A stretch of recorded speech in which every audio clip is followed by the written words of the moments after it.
ശ്രീമദ് ഭാഗവതം തൃതീയ സ്കന്ധം 4-ാം അധ്യായം.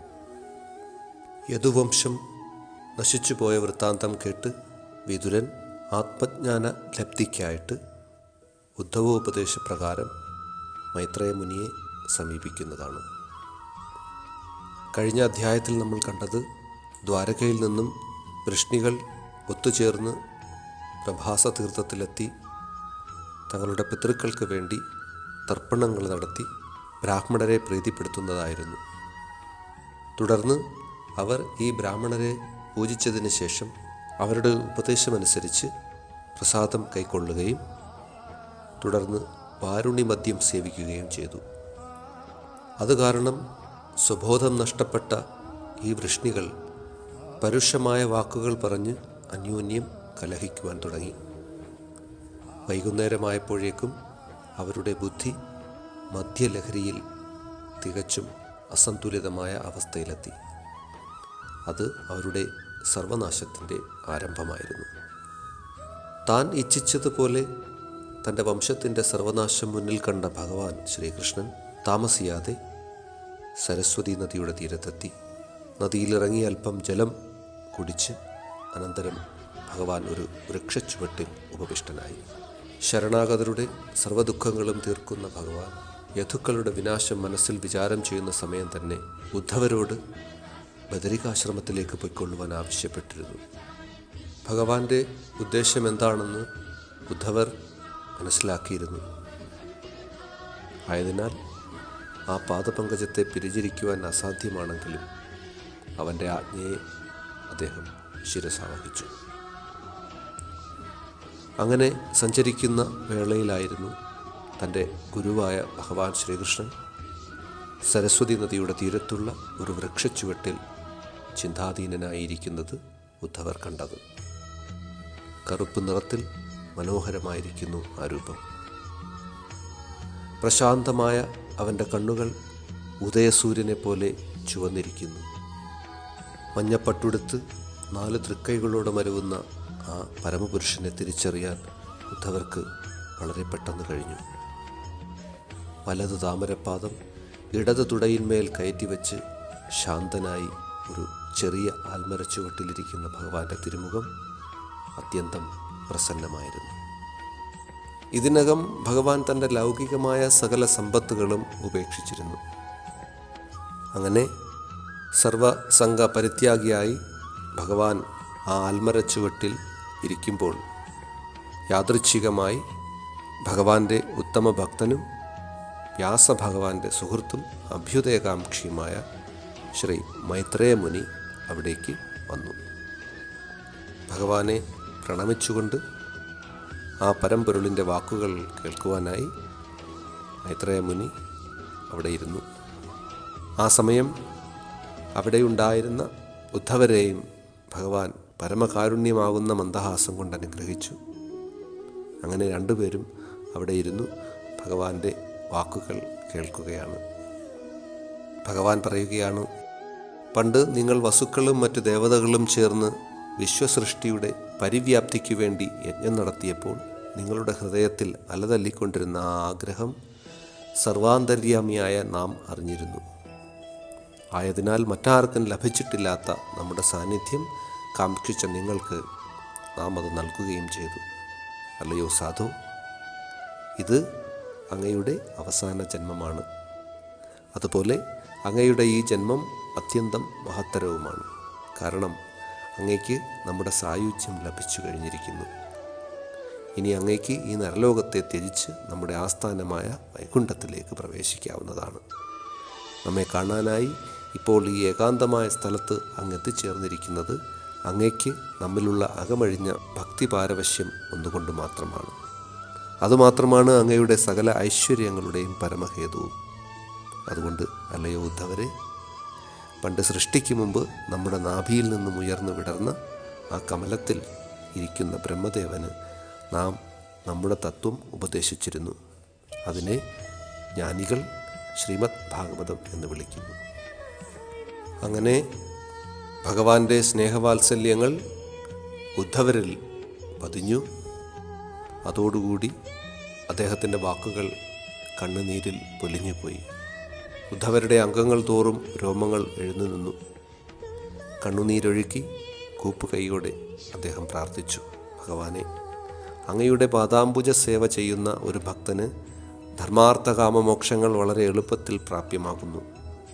പക്ഷേ അടിയന് വേണ്ടത് അവിടുത്തെ പാതാരബിന്ദങ്ങളെ പൂജിക്കുവാനുള്ള സൗഭാഗ്യം മാത്രമാണ്. ഭഗവാനെ, വളരെ അത്ഭുതമായിരിക്കുന്നു. കാമരഹിതനായ അങ്ങ് കാമ്യകർമ്മങ്ങൾ ചെയ്യുന്നു. അജനായ അങ്ങ് നിരവധി അവതാരങ്ങളെ കൈക്കൊള്ളുന്നു. കാലത്തിൻ്റെ നിയന്താവായ അങ്ങ് ശത്രുക്കളെ ഭയന്ന് കോട്ടയിൽ പുക്കൊളിക്കുന്നു. ബ്രഹ്മാനന്ദ നിമഗ്നമായിരിക്കുമ്പോഴും അവിടുന്ന് ഒരു ഗൃഹസ്ഥാശ്രമിയെപ്പോലെ സ്ത്രീകളാൽ ചുറ്റപ്പെട്ട് തൃണസമമായ ജീവിതത്തെ ആസ്വദിക്കുന്നു. ഇതെല്ലാം കണ്ടും കേട്ടും മഹത്തുക്കൾ പോലും പരിഭ്രാന്തരായി അമ്പരന്ന് നിൽക്കുന്നു. പ്രഭോ, അങ്ങ് കാലത്തിന് അതീതനാണ്. അവിടുത്തെ നിസ്സീമമായ ജ്ഞാനത്തിന് മുന്നിൽ അടിയൻ ആരുമല്ല. എങ്കിലും അവിടുന്ന് ഒരു വിമോഹിതനെന്ന വണ്ണം എന്നോട് ഉപദേശമാരായുന്നു. അങ്ങയുടെ ഇങ്ങനെയുള്ള ചെയ്തികളാണ് എന്നെ മോഹിപ്പിക്കുന്നത്. അല്ലയോ ഭഗവാനെ, അങ്ങയുടെ മഹിമകളാകുന്ന ആ ആത്മജ്ഞാനം സകല ദുരിതങ്ങളെയും അകറ്റുന്നതാണ്. അങ്ങ് സൃഷ്ടിക്ക് മുമ്പ് ബ്രഹ്മദേവനിൽ കൊളുത്തിയ ആ ജ്ഞാനദീപം ഉൾക്കൊള്ളാൻ കഴിവുള്ളവരാണ് ഞങ്ങളെന്ന് അങ്ങേക്ക് തോന്നുന്നുണ്ടുവെങ്കിൽ ആ ദീപം ഞങ്ങളിൽ കൂടി പ്രകാശിപ്പിച്ചാലും. ഇങ്ങനെ ഭഗവാനോട് ഭഗവത് തത്വത്തിനായി അപേക്ഷിച്ചപ്പോൾ ഭഗവാൻ ഉദ്ധവരിൽ സംപ്രീതനായി ആ പരമാത്മതത്വത്തെ അദ്ദേഹത്തിന് പ്രദാനം ചെയ്തു. ഭഗവത് പ്രീതിയോടുകൂടി ഉദ്ധവർ അത് പഠിച്ചു. പിന്നെ ആ ത്രിപാദങ്ങളിൽ നമസ്കരിച്ച് ഭഗവാന് ചുറ്റും പ്രദക്ഷിണം ചെയ്ത് ഹൃദയത്തിലുരുകുന്ന വിരഹദുഃഖവുമായി ഉദ്ധവർ അവിടെ നിന്നും യാത്രയായി. വിതുരരോട് ഉദ്ധവർ പറയുകയാണ്, ആ ഭഗവാനെ പിരിഞ്ഞതിൽ ഉള്ള ദുഃഖമുണ്ടെങ്കിലും ഭഗവത് ആജ്ഞയെ ശിരസാ വഹിച്ചുകൊണ്ട് താൻ ബദരികാശ്രമത്തിലേക്ക് പോവുകയാണ്. അവിടെ ആ പരമാത്മാവിൻ്റെ അവതാരങ്ങളായ നരനാരായണന്മാരുണ്ട്. കാലാകാലങ്ങളായി അഖില ലോക മംഗളത്തിനായിക്കൊണ്ട് അവർ തപമനുഷ്ഠിച്ചുകൊണ്ടിരിക്കുകയാണ്. അവരെ കാണാനായുള്ള യാത്രയാണ് ഉദ്ധവരുടേത്. ഇങ്ങനെ ഉദ്ധവരിൽ നിന്നും തൻ്റെ ബന്ധുമിത്രാദികളുടെ സർവനാശത്തെക്കുറിച്ച് കേട്ടറിഞ്ഞ പണ്ഡിതനായ വിതുരർ അതിൽ നിന്നുമുണ്ടായ ദുഃഖത്തെ ജ്ഞാനാഗ്നിയിൽ എരിച്ച് ഭസ്മമാക്കി. ഒടുവിൽ അദ്ദേഹം ഉദ്ധവരോട് യാത്ര പറഞ്ഞ് പോകാനൊരുങ്ങുമ്പോൾ ചോദിച്ചു, അല്ലയോ ഉദ്ധവരെ, ഭക്തന്മാരെപ്പോഴും ഭഗവാനെക്കുറിച്ച് മാത്രം ചിന്തിക്കുന്നവരും സംസാരിക്കുന്നവരുമാണ്. അങ്ങനെയിരിക്കെ ആ ഭഗവാൻ നേരിട്ട് തൻ്റെ ആത്മതത്വത്തെ ബോധിപ്പിച്ച് അനുഗ്രഹിച്ച അങ്ങയിൽ നിന്നും ആ ജ്ഞാനത്തെ മറ്റുള്ളവർ സ്വീകരിക്കുന്നതാണ് തികച്ചും അഭിലഷണീയമായത്. ആ അപേക്ഷയെ കേട്ടപ്പോൾ ഉദ്ധവർ പറയുകയാണ്, അല്ലയോ വിതുരരെ, അതിനൊരു വഴി ഞാൻ കണ്ടുവച്ചിട്ടുണ്ട്. അവിടുന്ന് പണ്ഡിതനായ മൈത്രേയ മുനിയെ കാണുക. ആദരണീയനായ അദ്ദേഹം ആ ആത്മതത്വത്തെക്കുറിച്ച് പറയാൻ തികച്ചും ഇവിടെ യോഗ്യനായിട്ടുള്ള ഒരേ ഒരു വ്യക്തിയാണ്. കാരണം ഭഗവാൻ തൻ്റെ ധാമത്തിലേക്ക് പുറപ്പെടുന്നതിന് മുമ്പ് ആ മൈത്രേയ മുനിക്കാണ് ഈ തത്വത്തെ ഉപദേശം ചെയ്തത്. അതുകൊണ്ട് അങ്ങ് പോയി അദ്ദേഹത്തെ കാണുക, അവിടുത്തോട് ആ തത്വത്തിന് വേണ്ടി പ്രാർത്ഥിക്കുക. ഇങ്ങനെ യമുനാ നദിയുടെ തീരത്ത് വെച്ച് വിതുരരും ഉദ്ധവരും ഭഗവാന്റെ മഹിമകൾ വാതോരാതെ ചർച്ച ചെയ്തുകൊണ്ടിരുന്നു. അവർ കൃഷ്ണനെ ഓർത്ത് അവൻ്റെ വിരഹത്തിൽ അതീവ ദുഃഖിതരായി. ആ രാത്രി ഉദ്ധവർക്ക് ഒരു നിമിഷം പോലെ കടന്നുപോയി. പിറ്റേ ദിവസം പ്രഭാതത്തിൽ ഉണർന്ന് അദ്ദേഹം അവിടെ നിന്നും യാത്ര തിരിച്ചു. ഈ കാര്യം ശ്രീശുഖബ്രഹ്മ മഹർഷി പരീക്ഷിത്തിനോട് സംസാരിച്ചപ്പോൾ പരീക്ഷിത് രാജാവിന് ഒരു സംശയമുണ്ടായി. അദ്ദേഹം ചോദിക്കുകയാണ്, പ്രഭോ, തൻ്റെ അധ്യാത്മലീലകൾക്ക് വിരാമമിട്ട് യതുക്കളെയും ഭോജന്മാരെയും നാമാവശേഷമാക്കി 3 ലോകങ്ങളുടെയും നാഥനായ ശ്രീകൃഷ്ണ പരമാത്മാവ് സ്വധാമത്തിലേക്ക് പ്രയാണം ചെയ്തതിനു ശേഷം ആരായിരുന്നു ഇവിടെ രാജ്യഭരണം ഏറ്റെടുത്തിരുന്നത്? മാത്രമല്ല, എന്തുകൊണ്ടാണ് ഉദ്ധവരെ മാത്രം ഭഗവാൻ ബാക്കി വച്ചത്? ആ ചോദ്യത്തിന് ശ്രീശുഖബ്രഹ്മ മഹർഷി ഉത്തരം പറഞ്ഞത് ഇങ്ങനെയായിരുന്നു, അല്ലയോ രാജൻ, യദുക്കൾക്കും ഭോജന്മാർക്കുമുണ്ടായ ബ്രാഹ്മണശാപം തികച്ചും ഒരു പ്രഹസനമായിരുന്നു.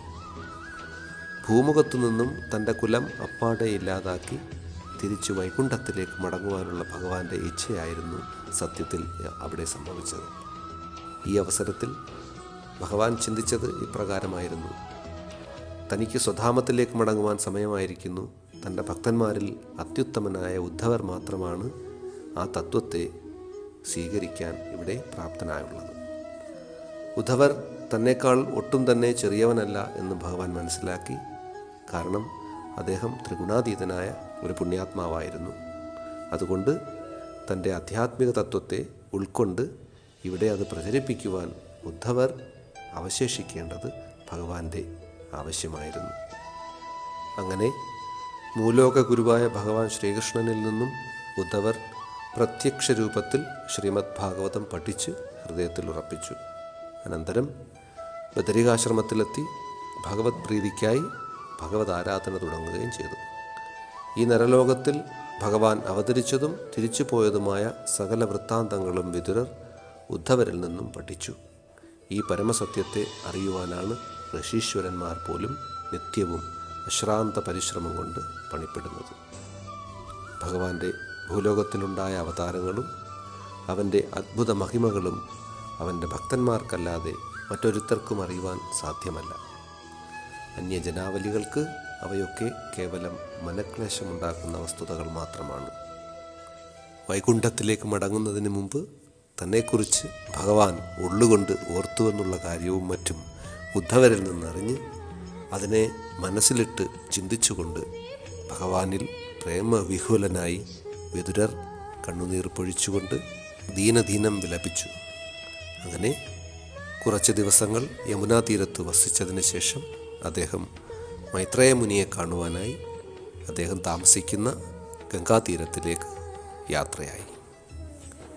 വിതുര മൈത്രേയ സംവാദം ഏതവസരത്തിൽ എവിടെ വെച്ചുണ്ടായതാണെന്ന് പരീക്ഷിത് രാജാവ് ശ്രീ ശുകമുനിയോട് തുടക്കത്തിൽ ചോദിച്ചിരുന്നു. അതിനുള്ള ഉത്തരം ഈ 4 അധ്യായങ്ങൾ കൊണ്ട് പറഞ്ഞു കഴിഞ്ഞു. ഇനി പ്രസ്തുത സംവാദത്തിൽ അടങ്ങിയ സംഗതികളെ ഈ സ്കന്ധത്തിലും അടുത്ത സ്കന്ധത്തിലുമായിട്ട് വിസ്തരിച്ചു നിരൂപണം ചെയ്യുവാൻ പോകുന്നു.